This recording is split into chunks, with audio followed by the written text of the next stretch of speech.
road trip to Memphis to visit Graceland. I'm so excited to see all the Elvis memorabilia. Come on, let's check it out.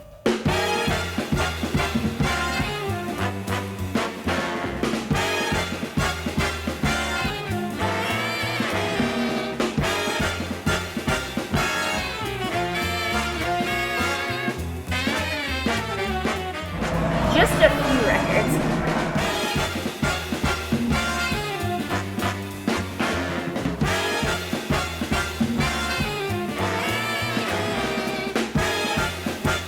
Now it's time to go to the main attraction, the mansion.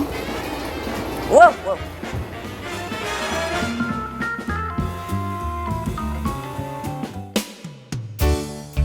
We're here now in front of the mansion. Angie, I'm so excited to be at Graceland. I am so excited that you're here because you haven't been here in over a 13 years, decade. yeah. Oh my gosh, and so much has changed since the last time you were here. But one thing that always stays the same is visiting the house, because it is exactly the way that it was when Elvis was here, which is what makes it so authentic and so unique. To be able to walk through the same front door that Elvis did is just got to be the coolest thing ever. So give me a little bit of a brief history of the house behind us. So the mansion was actually built in 1939 by a doctor and his wife. The land had been in his wife's family for generations. The property actually got its name from the previous owner's aunt. So Grace Toof actually purchased 500 acres of farmland here in Whitehaven.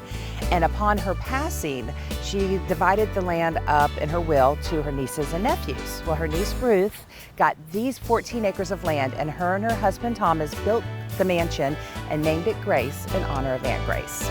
Very sweet. And when did Elvis acquire Graceland? So Elvis moved into Graceland in March of 1957. He bought the house and grounds for $102,000. Man. Can you imagine? Yeah. All of this for $102,000. At the time, he had just turned 22. He had had 9 #1 songs and was in the middle of filming his second movie, Loving You. So basically, his career went from touring in a car around the Mid-South to superstardom overnight. And one of the first things he purchased was Graceland. It's kind of was the fulfillment of a childhood promise to buy his parents a big house one day and take care of them. That's so nice. So it really is a family home. And I love, obviously we're gonna walk through again, but I just remember from the last time I was here, it's very eclectic, it's very unique. I mean, there's nothing like Graceland. It's very Elvis. Yeah. Elvis was very eclectic, he was very unique, he was individual, and Graceland represents all of that. It represents the down home of the South, but then also you got the jungle room, which is very Hawaii-esque. So there's a little bit of everything here at Graceland. I was just at the museum looking at all of that stuff. Can you tell me a little bit about when that was added? So our new visitors complex opened up in March of 2017. We went from having 15,000 square feet of exhibit space to over 90,000 square feet of everything Elvis. You saw the pink Cadillac. There also says 1956 purple Cadillac on display there, a couple Rolls Royces, a Mercedes or two.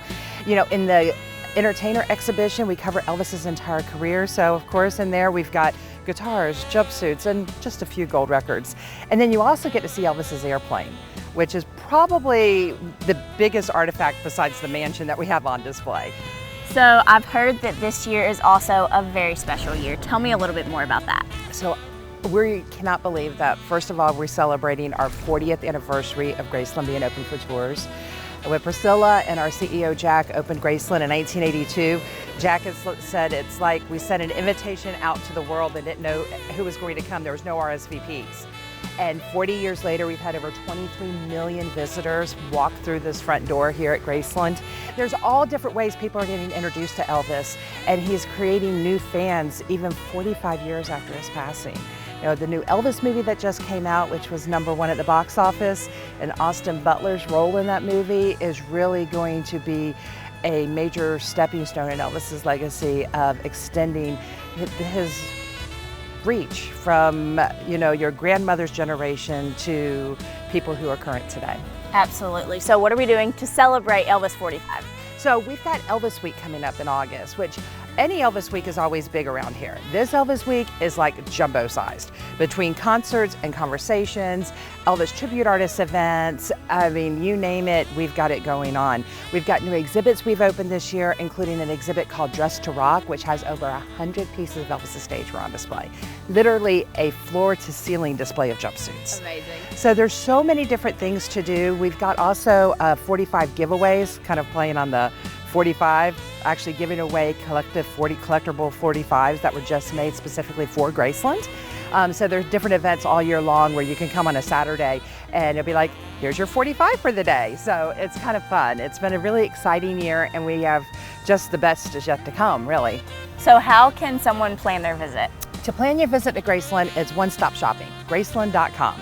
Not only can you book tickets for your tour, you can also stay at the guest house at Graceland, which is a 4-diamond resort hotel. Unbelievable accommodations for people to stay at, but you can book it all through Graceland.com. Are you ready to see Graceland? Absolutely, All let's right, go. Let's go.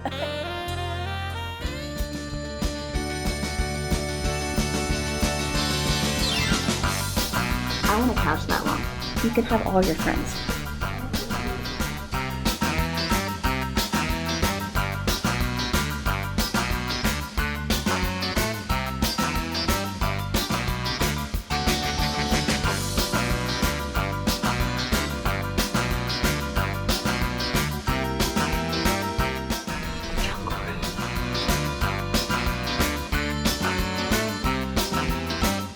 Thanks for visiting Graceland with me today. I had so much fun, but there's so much more for you to see. As always, thank you to our sponsor, First Security Bank, for making these trips happen. And you can see everywhere we've gone by going to KIT8.com/roadtrip. See you next time.